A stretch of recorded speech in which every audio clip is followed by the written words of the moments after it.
Libre de couleur dans les sociétés coloniales françaises. Donc surtout la période alors 18e, 19e 17e, 19e. Saint-Domingue, 18e, 19e siècle, et le problème de la citoyenneté. Des femmes libres de couleur à Saint-Domingue, des descendants d'esclaves au Sénégal. Je parlerai du Portugal et de l'esclavage au Portugal, une mémoire oubliée. Donc la question très contemporaine, que sont devenus les esclaves au Portugal ? Frédéric Réjean, qui est vraiment la référence sur l'esclavage dans les sociétés coloniales françaises et aux Antilles. 2 ouvrages à titre individuel, plus un certain nombre d'ouvrages collectifs, donc ici présentés. Esclavage, métissage, liberté, la Révolution française en Guadeloupe, 1789-1802, et La France et ses esclaves, donc qui sont des volumes qui ont été réédités, et donc qui sont vraiment des ouvrages de référence. Les livres de couleur dans les sociétés coloniales françaises. Parler des livres de couleur, c'est pour reprendre l'expression d'un historien américain qui s'appelle Arnold Thiot. Il explique que les livres de couleur sont la 3e partie d'un système fait pour 2, c'est-à-dire les esclaves et les maîtres. Et donc les livres de couleur sont une catégorie intermédiaire entre ces 2 situations juridiques qui sont donc la liberté d'un côté, l'esclavage de l'autre. Dans les travaux que j'ai pu faire sur ces problématiques-là, je me suis posé la question de savoir comment finalement cette catégorie avait pu émerger, comment cette catégorie avait pu vivre dans ce système colonial esclavagiste qui s'est développé donc dans l'ensemble colonial français. Donc j'évoquerai plutôt les Antilles pour étudier donc cette question des livres de couleur. Alors, premier point, c'est que cette catégorie, en tant que catégorie de population, en tant que catégorie juridique, n'a pas toujours existé, n'a pas existé au début de la colonisation. Donc au début de la colonisation, il faut voir que c'est essentiellement des hommes blancs, et quand je dis hommes, je parle de personnes de sexe masculin, qui s'installent aux Antilles, qui colonisent les Antilles. Il y a un déficit de femmes qui est considérable. Alors si on prend les quelques éléments statistiques que nous avons, donc il y avait un historien qui s'appelait Gabriel Debien qui avait fait une étude sur les engagés qui avait montré que sur 6200 départs d'engagés de La Rochelle, entre 1635 et 1715, il n'y avait que 40 femmes, c'est-à-dire une femme pour 156 hommes. Si vous en conviendrez, ce qui est assez peu. Et une autre étude faite sur Le Havre montrait 50 femmes pour 1850 hommes. Donc ici, nous sommes dans l'ordre de une femme pour 39 hommes. C'est un peu plus, mais c'est quand même pas beaucoup. Et donc, les colons ont été très rapidement amenés à avoir des relations sexuelles qui parfois se terminaient par des mariages et des légitimations d'enfants, donc avec des femmes, qu'elles soient amérindiennes ou africaines. Donc ça, c'est pour les Antilles, parce qu'il y a eu de la traite d'esclaves indiens et africaines. Donc, au départ, la manière dont sont regardés ces couples formés de Français et de femmes, soit donc, amérindiennes ou africaines de n'importe quelle origine, eh bien, au regard de la législation, ces personnes sont regardées comme étant sujets du roi de France. Leurs enfants sont considérés comme sujets du roi de France. Donc on a un certain nombre de textes du XVIIe siècle qui nous montrent qu'il n'y a pas de distinction qui est faite sur la couleur. Alors, ce qu'il faut comprendre, c'est qu'une femme esclave qui épouse un homme libre devient de ce fait libre. Et les enfants qu'elle a avec lui deviennent eux aussi également affranchis et donc libres. Pendant toute cette période de formation de la société coloniale, eh bien, ces unions entre femmes de couleur, quand je vais dire femmes, je vais dire femmes non blanches, femmes n'étant pas d'origine européenne et européens, sont majoritaires aux Antilles. Que 87% des propriétaires d'esclaves étaient en 1735 métissés, donc avaient leur grand-mère qui était soit africaine, soit indienne. 87%. Et pourtant, ces gens sont recensés dans une catégorie qui sont considérés comme blancs. D'ailleurs, le terme de blanc apparaît beaucoup plus tardivement. De quelle couleur sont les blancs? Donc, dans cet ouvrage, j'ai montré que finalement, la création de la catégorie blanc repose plus sur une représentation, un peu comme la noblesse. Beaucoup de gens nobles sont issus de la roture, et qu'en gros, ce qui compte, c'est plus la réputation d'être blanc que d'avoir une généalogie formée uniquement d'Européens. Alors, donc dans un premier temps, il n'y a pas de distinction sur ni l'origine, ni la couleur. D'ailleurs, sous Colbert, si on prend l'exemple du Canada français, les mariages entre femmes amérindiennes et français sont encouragés. Il existe même un système de dot. Le roi donne une dot à ces femmes amérindiennes qui, bien entendu, ne sont pas dans une économie monétarisée et ne peuvent pas payer une dot. Il paye une dot pour ces femmes, juste à condition qu'elles soient chrétiennes.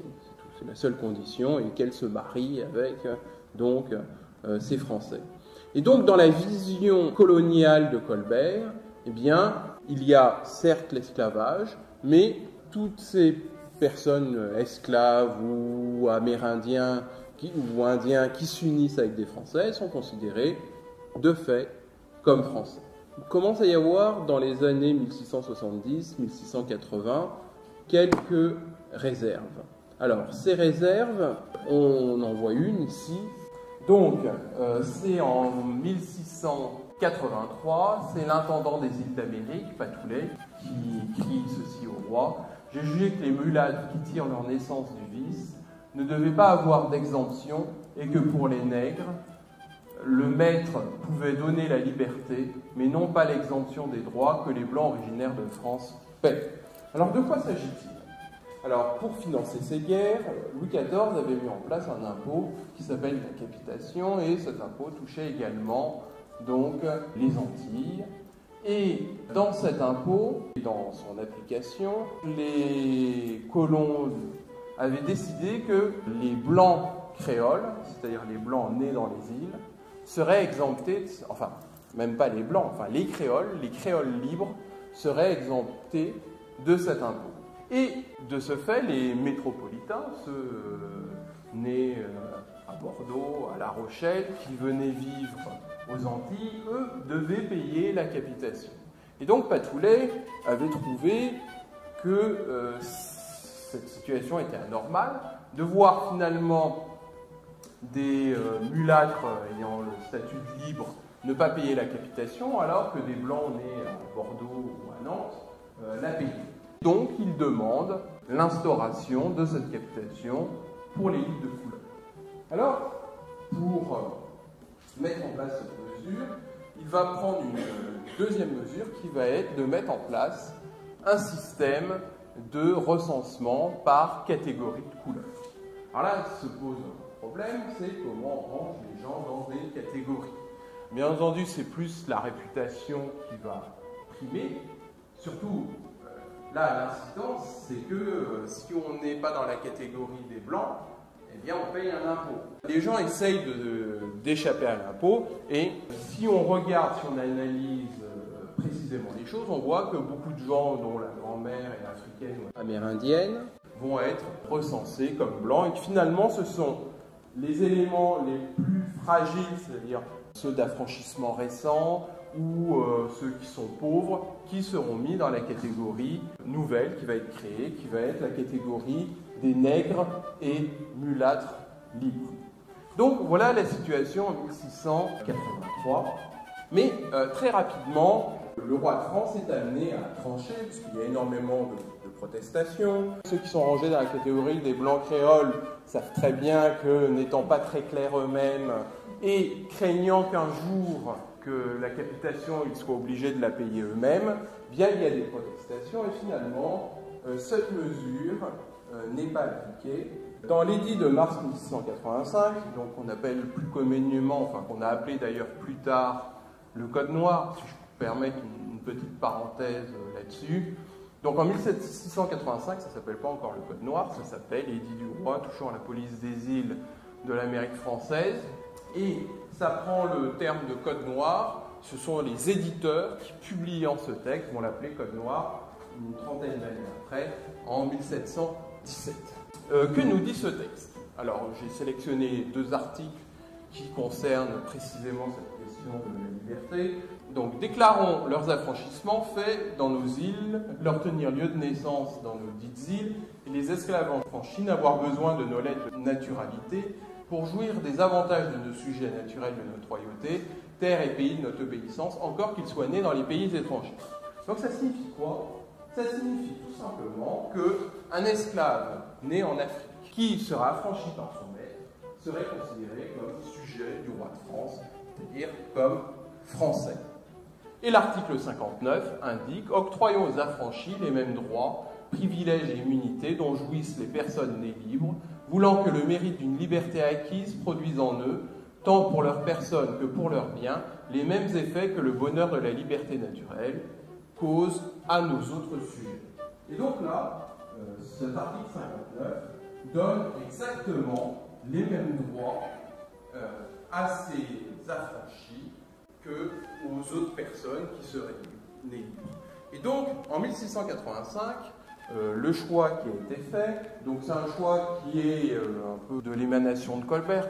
Jean-Baptiste Colbert meurt en 1683, mais c'est lui qui a préparé la rédaction de cet édit. Et donc, il est toujours dans cette idée qu'il faut assimiler aux Français donc toutes les personnes de statut libre, et que dans les colonies, il n'existe que 2 statuts, celui d'esclave et celui de libre. Donc cette situation va perdurer pendant encore 20, 25, 30 ans, enfin jusqu'à quasiment la mort de Louis XIV, cette situation d'égalité entre les droits des libres d'ascendance pas complètement européenne et ceux d'ascendance européenne, eh bien, il y a une forme d'égalité des privilèges, des droits et des immunités. Alors les choses vont commencer à changer à partir du règne de Louis XV, mais une chose qui ne change pas, c'est que les recensements qui ont été mis en place, donc à la fin du XVIIe siècle, sur des bases de couleurs, se maintiennent. Et donc du coup, l'instrument de la ségrégation est déjà en place. Comme je vous l'ai indiqué, il faut classer les gens dans des catégories. Et donc, un certain nombre de mesures vont être prises. Donc, par exemple, en 1717, de séparer dans les milices, de créer des compagnies blanches et des compagnies de couleur. Ensuite, en 1738, eh bien, voilà, c'est le retour de la capitation.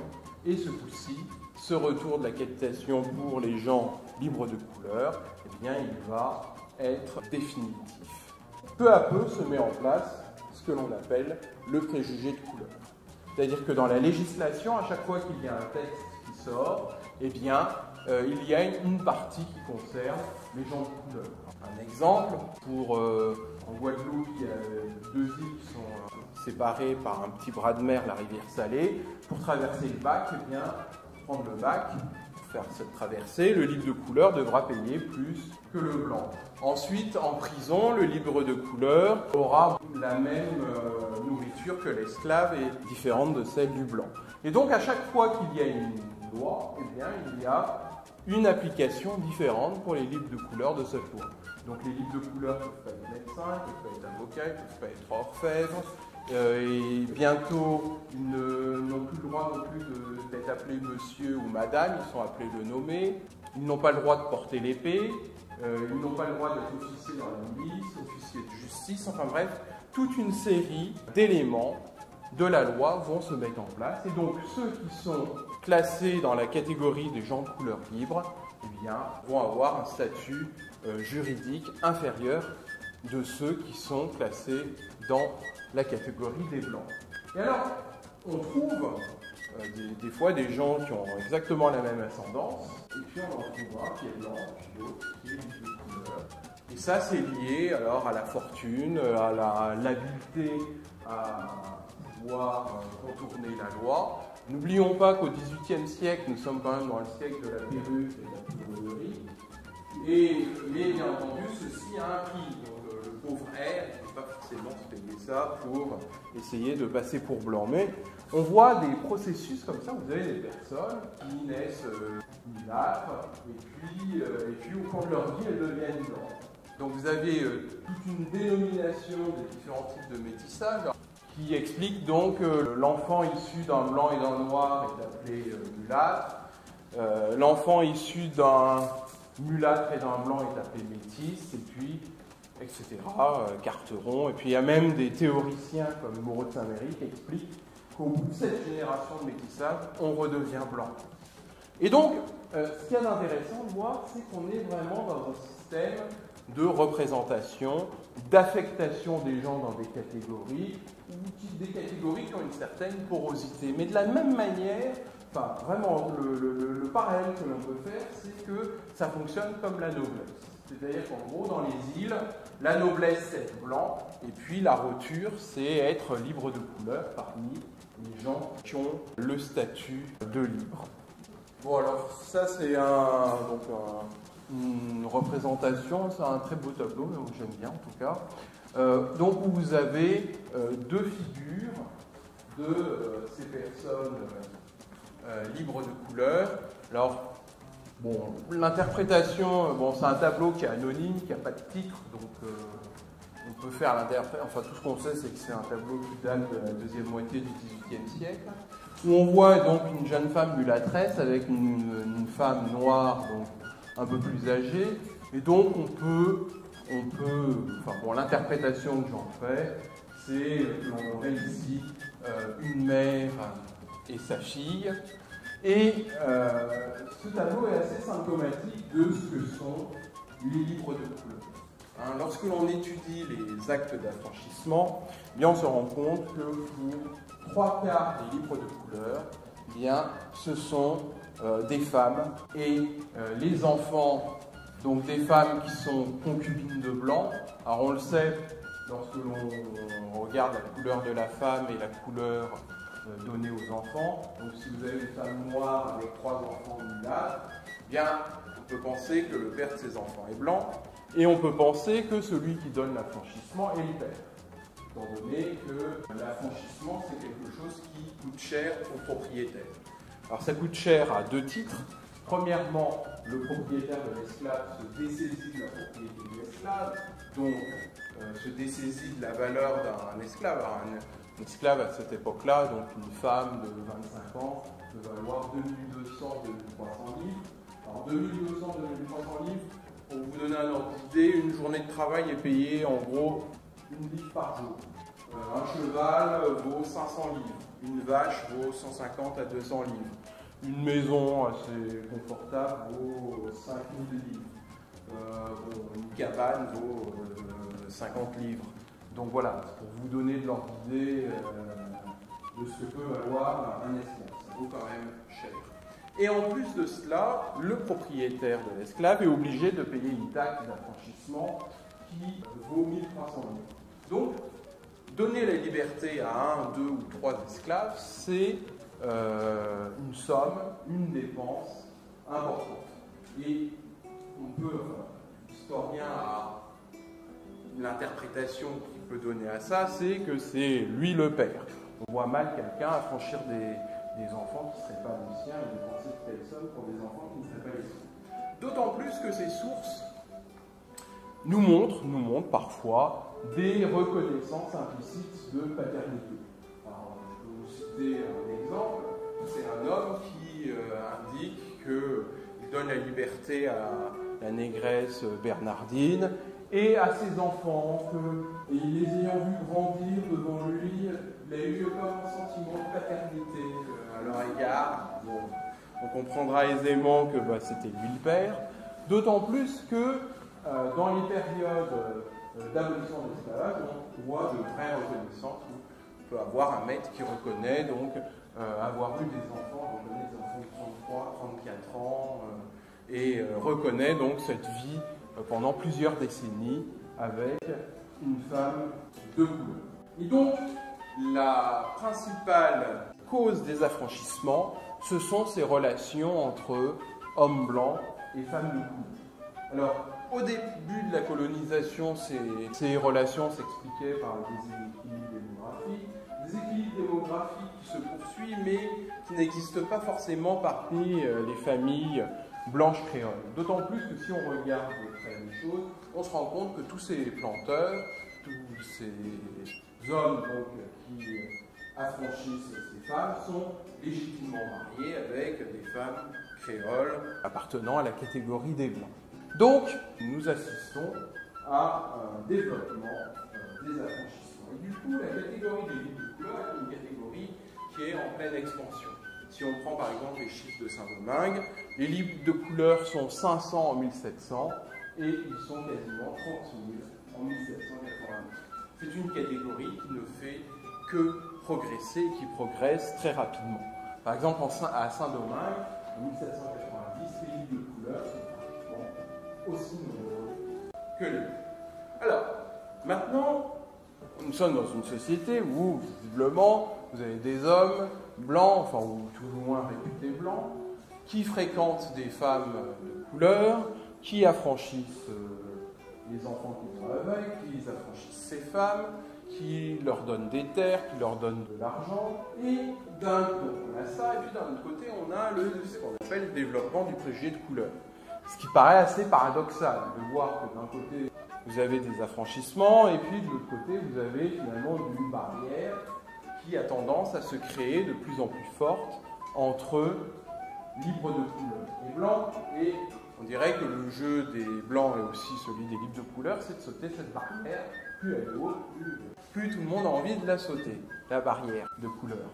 Ce sont surtout les autorités coloniales métropolitaines qui ont mis en place cette barrière. Et elles l'ont mise en place, par exemple, Choiseul, Malouet, Choiseul qui est le ministre de la Marine et des colonies, et Malouet, qui est un des administrateurs de Saint-Domingue, explique qu'il faut diviser la population libre des colonies pour mieux régner. Parce que leur crainte, et on le voit dans le discours dans les années 1760-1770, où c'est vraiment là, à cette époque-là, que le préjugé de couleur se développe, leur crainte, c'est de voir des mouvements autonomistes, des mouvements sécessionnistes, de la même manière qu'à cette époque-là se développe le mouvement des insurgents américains qui va déboucher sur l'indépendance des États-Unis en 1783. Toute une série de textes qui nous montrent qu'il faut vraiment séparer ces hommes en deux catégories.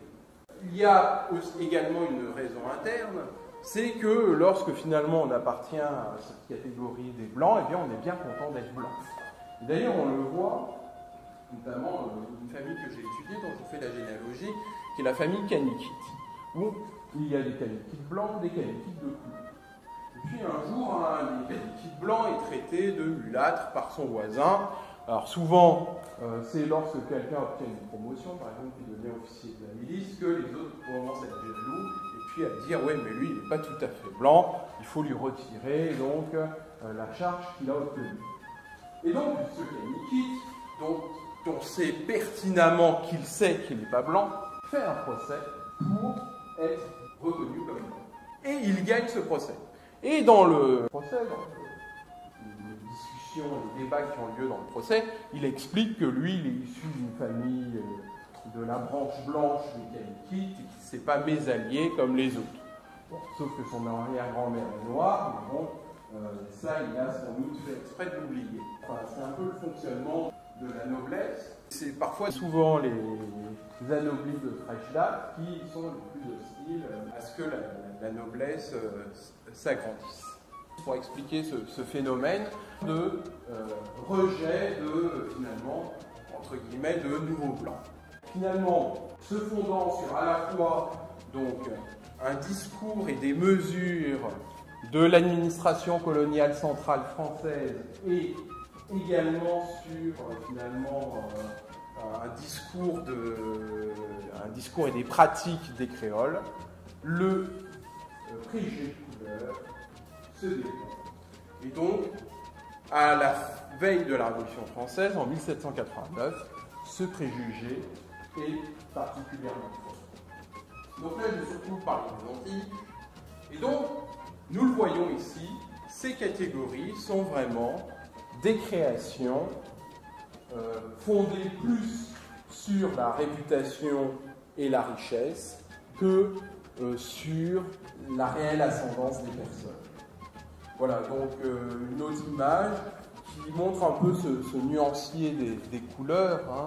Donc vous voyez, vous avez donc une femme noire au milieu, hein, celle qui est ici. Vous avez une femme, donc certainement qu'on peut qualifier de mulâtresse, donc c'est celle qui a le foulard et la coiffe rouge. Et puis vous avez une femme, une jeune fille, qui doit être certainement la fille de la dame qui est ici, donc que l'on qualifie de métisse ou de carteronne selon les colonies. Et puis vous avez à la gauche, quand vous regardez en face, donc une femme qu'on peut aussi peut-être qualifier de capresse. Et donc vous voyez ici le nuancier des formes de métissage que l'on observe dans les Antilles françaises. Donc ça c'est un tableau de la fin du XVIIIe siècle de Le Masurier, qui est au ministère de l'Outre-mer. Donc là aussi, vous avez donc des représentations de livres de couleurs à Saint-Domingue. Donc vous voyez la tenue assez élégante. Alors ce qu'il faut noter, c'est qu'il y a des arrêts somptuaires qui interdisent aux livres de couleurs de s'habiller avec des tissus trop précieux, donc qui leur interdisent la soie, qui leur interdisent les bijoux en or. Mais enfin, ces interdits ne sont pas du tout respectés. Donc ici, vous avez donc le nombre de blancs et vous voyez donc toujours ce déséquilibre entre hommes blancs et femmes blanches, donc qui est une des raisons, mais pas la seule, hein, comme je l'ai évoqué tout à l'heure. À la limite, au départ, quand j'ai fait mes travaux, je pensais que voilà, l'homme blanc qui va voir une femme de couleur, c'est parce qu'il n'a pas de femme. En réalité, plus je cherche et plus je pense et qu'en gros, ce sont plutôt des hommes mariés blancs qui vont voir les femmes de couleur. C'est-à-dire des gens qui ont une situation sociale leur permettant de pouvoir entretenir une femme en plus de leur femme légitime. Voilà, donc ça c'est le nombre total d'esclaves. Voilà, et ça c'est le nombre de gens de couleur. Donc, chose intéressante, qui confirme un peu ce que je disais tout à l'heure, vous voyez, le nombre de femmes est beaucoup plus élevé que celui d'hommes. Eh bien parce que les femmes sont beaucoup plus affranchies que les hommes.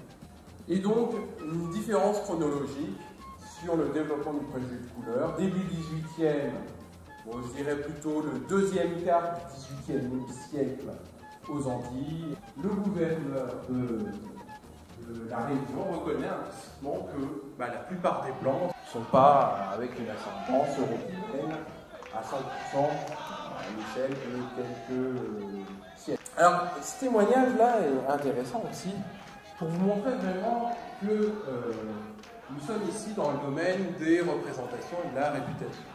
Alors, un monsieur qui retrait un de ces hommes de couleur sans propriété, les livres, de père en fils, qui achète une esclave dont ils ont des enfants noirs, mais libre comme eux. Il se croit blanc, extrêmement susceptible sur ce point. Il regarde comme un outrage le nom d'homme de couleur ou de noir libre. Il songeant à ne pas pardonner une méprise que leur teinte, leur langage et leur costume rendraient cependant très excusable. Donc vous voyez, on est vraiment dans le domaine des représentations de la réputation, donc comme le montre ce texte. Et ceci s'est poursuivi d'ailleurs pendant des décennies. Qu'est-ce que c'est que ce pays où les blancs sont noirs et les noirs sont blancs? Et donc on voit que finalement dans le domaine des représentations et de la réputation, eh bien, ces couleurs ne se fondent même pas sur la généalogie, ne se fondent même pas non plus sur l'apparence physique, mais se fondent sur la réputation.